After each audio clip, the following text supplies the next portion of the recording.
Hello guys. Shoutout ko lang doon sa lahat ng subscriber ko na 300 plus. Thank you. Salut sa inyo. Gusto ko lang share sa inyo to. Inilagay ko sa mukha ko. Vital Perfection. Ayan. 1.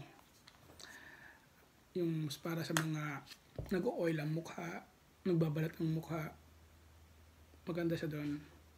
Lalo na kung halimbawa 12 hours tayo nasa trabaho, nasa kalsada, tapos pagdating ng bahay hindi ka nakapaghilamos, diretso tulog ka, pagising mo okay pa rin siya, hindi siya nagmamantika yung mukha mo, at hindi rin siya nakakapimple.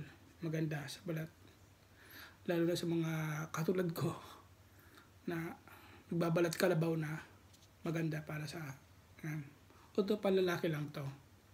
Di ko lang alam kung may pambabaeng ganitong tatak na 1. Ayan. Try nyo guys. Maganda. Subok. Thank you.